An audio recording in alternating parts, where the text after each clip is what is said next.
پاکستان تحریک انصاف کی 5 سال کی جو اسکروٹنی ہوئی 2013 تک، اس میں تمام شواہد سامنے آ گئے.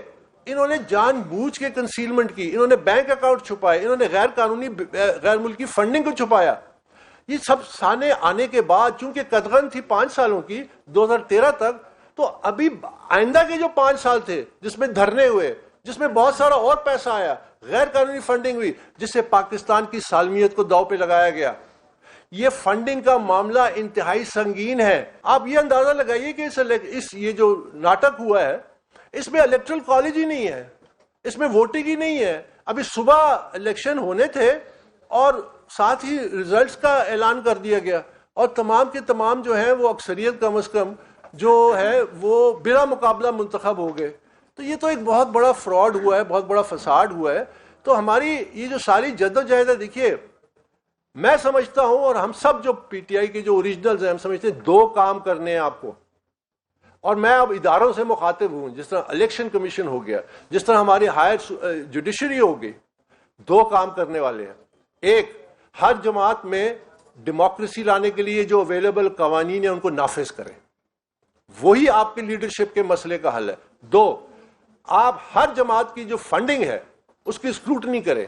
ہم نے 8 سال لگے پاکستان تحریک انصاف کی فنڈنگ کے معاملات جو ہیں وہ 200 پیشیاں، 13 ریٹ پٹیشنز.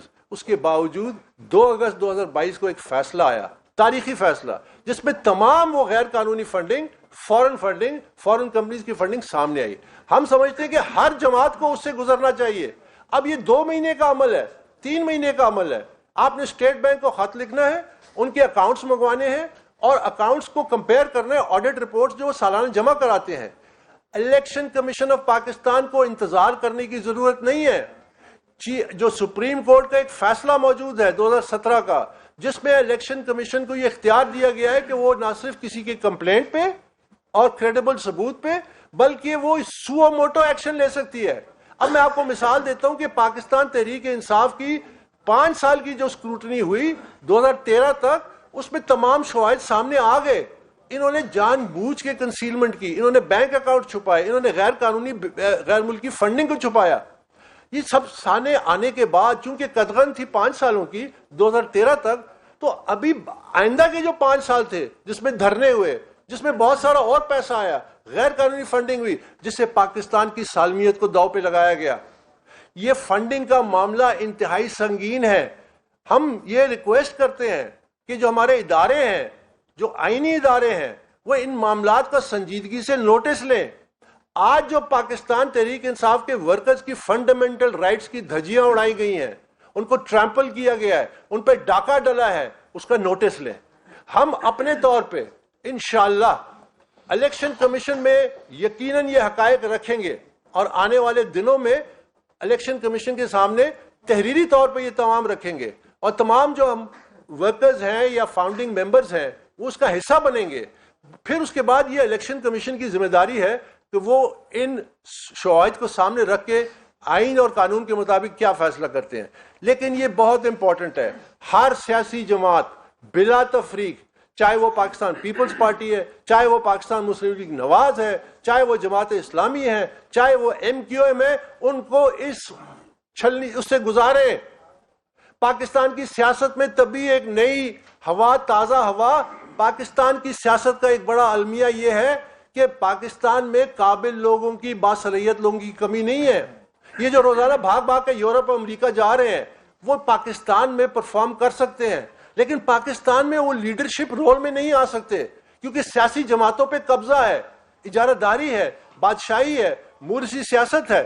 تو آپ نے جب تک سیاسی پارٹیوں پہ قانون لاگو نہیں کیا، پاکستان کی سیاست، پاکستان کی جمہوریت اور پاکستان کے جو معاشی مسائل ہیں ان کا کوئی حل نہیں ہے. ہم اسی طرح اس بھٹی میں اور ادھر مسیح کی تلاش، ادھر مسیح کی تلاش میں رہیں گے، اور وہ مسیح کسی اور شکل اختیار کر لیتا ہے. تو ہم نے شخصیات سے، یاد رکھیے میں اختتام کرتا ہوں، پاکستان میں 2013 میں جب PTI میں انٹرا پارٹی الیکشن، تو ورکروں میں اتنا شعور تھا کہ انہوں نے چیلنج کیا. 2016 میں پاکستان کے الیکشن کمیشن نے، تحریک انصاف کے الیکشن کمیشن نے استعفیٰ دیا کہ ہم دباؤ نہیں لیں گے، ہم 2 نمبر الیکشن نہیں کرائیں گے. آج صورتحال جو یہ ہے کہ اندھی تقلید اندھی تقلید لیڈر کو اندھا کر دیتی ہے. وہ اپنے ساتھ سب کچھ دبو دیتا ہے. وہ خود بھی اپنے آپ کو نقصان پہنچاتا ہے, وہ پارٹی کو بھی نقصان پہنچاتا ہے, وہ معاشرے کو بھی نقصان پہنچاتا ہے. اور پاکستان کی جو سیاست ہے یہ پچھلے چند سالوں سے جو ہوئی ہے, یہ سیاست نیشن بلڈنگ کی نہیں تھی, یہ ڈسٹرکٹیو سیاست تھی. ہم نے کام کرنا ہے, ہم نے منظم کرنا ہے, لیکن اس کے لیے میرٹ کو ہم نے لے کے آنا ہے. سنگاپور جیسا چھوٹا ملک, 60 لاکھ کی آبادی, $950 ارب کی ایکسپورٹس ہیں. پاکستان 25 کروڑ کی آبادی ہے, $32 ارب سے آگے کیوں نہیں بڑھا؟ اس لیے کہ ہمارے ہاں سسٹم میں میرٹ نہیں ہے. اور وہ میرٹ کس طرح آئے گا کہ آپ بنیاد اس کی, کیونکہ نرسریز ہیں پولیٹیکل پارٹیز لیڈرشپ کی, آپ اس میں میرٹ لیں, آپ اس میں جمہوریت لیں, آپ اس میں اکاؤنٹیبلٹی لیں, آپ اس میں ٹرانسپیرنسی لیں. یہی واحد راستہ ہے, یہی ہماری جدوجہد ہے, اور یہ انشاءاللہ جاری رہے گی. بہت بہت شکریہ. ایک ایسی جماعت جو لیول پلینگ فیلڈ کی بات کرتی ہے, وہ اپنے ورکرز کو لیول پلینگ فیلڈ نہیں دیتی, ایک کویشچن ہے. بٹ یہ تو ہمیں بتائیں, آپ کو پی ٹی آئی کی اتنی محبت اچانک کیسے جاگ اٹھی ہے؟ جب پی ٹی آئی کے چیئرمین کو شیشے توڑ کے گرفتار کیا گیا, جب ان کی بہن بیٹیوں کو 30,000 ورکرز کو اٹھایا گیا, اس وقت آپ کہاں تھے؟ جب یہاں پہ پریس کانفرنسیں ہوتی تھیں, لوگوں کو اٹھایا جاتا تھا, 2 مہینے غائب رہتے تھے, پھر یہاں پہ آ کے جس طرح وہ پریس کانفرنسیں کرتے تھے, اس وقت آپ کو پی ٹی آئی کی محبت کیوں نہیں جاگی؟ جی اچھا سوال ہے, میں اس کا جواب دے دوں. پہلے دیکھیے,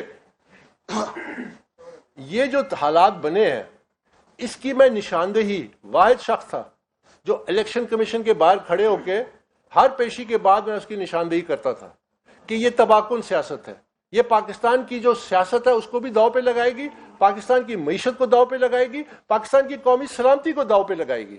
نمبر 1, میری بات کو نہیں سنا گیا, اس پہ توجہ نہیں دی گئی. آج جو پی ٹی آئی کو دن دیکھنے نصیب ہو رہے ہیں, اس میں کوئی شک نہیں ہے کہ یہ تشویشناک ہے, لیکن یہ سیلف انفلکٹڈ ہے, یہ اپنے اوپر خود لاگو کیے گئے ہیں. اب آپ اس سے اندازہ لگائیے, میں ان لوگوں میں سے نہیں ہوں, میں سیدھی بات کرتا ہوں. میں نے اس وقت بھی کہا تھا کہ یہ سیاست جو ہے یہ اس پارٹی کو لے ڈوبے گی, یہ اس کی قیادت کو لے ڈوبے گی. یہ سیاست, آپ اس راستہ بدلیں, آپ تعمیری سیاست کی طرف آئیں. یہ میں اس وقت بھی کہتا تھا. میری ایک بات سچ ثابت ہوئی. یاد رکھیے کہ جو پاکستان میں جو سوال اٹھانا ہے, اب میں ایک اور بات کہنا چاہتا ہوں.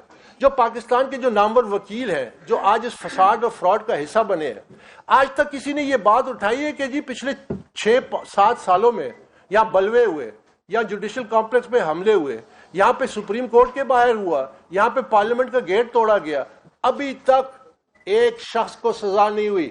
یہ ہے وہ لمحہ فکریہ کہ آپ کا جو نظام ہے انصاف کا وہ ٹوٹلی فلاڈ ہے.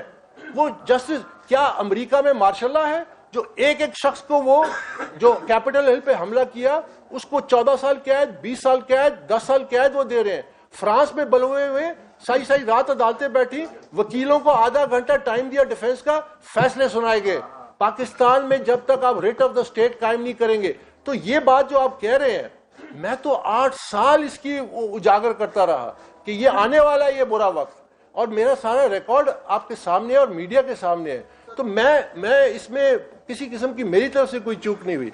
سر یہ بتائیے گا کہ آپ نے بات کی شخصیت پرستی کی کہ پارٹی میں شخصیت پرست نہیں ہونی چاہیے, حالانکہ ہم دیکھتے ہیں کہ پی ٹی آئی میں عمران خان کے علاوہ کسی اور کی بات نہ مانی جاتی ہے, نہ جو ورکر ہے وہ سپورٹ کرتے ہیں. سر ہم نے ماضی میں دیکھا ریحام خان تھی, ہم نے ماضی میں دیکھا عائشہ گلالئی تھی, ہم نے ماضی میں دیکھا جہانگیر ترین تھے. کیا آج کے پریس کانفرنس کے بعد آپ بھی ان کی لسٹ میں شامل ہونا چاہتے ہیں, اور کیا یہ آپ کی ناکہ میں نہیں ہے کہ آپ بند رکن ہیں اور آپ کو کوئی جانتا نہیں ہے, حالانکہ عمران خان جو ہے وہ زبان سے دیام ہے ہو؟ میں پہلے آپ کے سوال کا آخری حصہ جو اس کا جواب دے دوں. میں آپ کو پتہ ہے کہ میں 1999 میں جب جنرل مشرف کا جو کھو ہوا, اس وقت ہمارے سینٹرل انفارمیشن سیکرٹری تھے عبدالستار صاحب, سابقہ فارن سیکرٹری. تو جب وہ وزیر خارجہ بن گئے تو عمران خان نے, اس وقت ہم نے یہ فیصلہ کیا کہ مجھے, انہوں نے کہا کہ آپ مرکزی سیکرٹری اطلاعات رہیں. 2011 تک ایک میں تھا اور ایک ارشد ملک ہوتا تھا, وہ بھی صحافت سے تعلق ہے, اس کا صحافی برادری پہ سے, ٹھیک ہے. ہم دو نے میں سینٹرل انفارمیشن سیکرٹری, پھر central vice president media information. ہم نے پاکستان تحریک انصاف اور عمران خان کی پولیٹیکل برانڈنگ کی. عمران خان 1997 اور 2002 میں بھی وہی لیڈر تھا فیمس. شوکت خانم بھی بنایا تھا, ورلڈ کپ بھی جیتا تھا, لیکن وہ پولیٹیکلی ایکسیپٹیبل نہیں تھا. اب آپ اس سے اندازہ لگائیے کہ اگر مجھے اپنی شخصیت کو آگے لانا ہوتا تو میں ان تمام سالوں میں اپنے آپ کو پروموٹ کرتا. مجھے اس کی ضرورت نہیں تھی, مجھے اس کی اہمیت نہیں تھی. میرے نزدیک پی ٹی آئی کی پولیٹیکل برانڈنگ کرنی تھی, میرے نزدیک عمران خان کی پولیٹیکل برانڈنگ کرنی تھی, کیونکہ ہم نے عوام کے دل جیتنے تھے. اس راستے پہ پھر ہم جب چلے 2002 کے بعد 2011 میں وہ ماحول بنا, وہ ہوا. تو جہاں تک میرا تعلق ہے میں ان سب سے مختلف ہوں. اب خبر آپ کی دسترس میں ہر وقت بر وقت. ابھی سنو نیوز کے یوٹیوب چینل کو سبسکرائب کیجئے, بیل آئیکن پر کلک کیجئے اور باخبر رہیے ملکی اور بین الاقوامی حالات سے یقین کے ساتھ.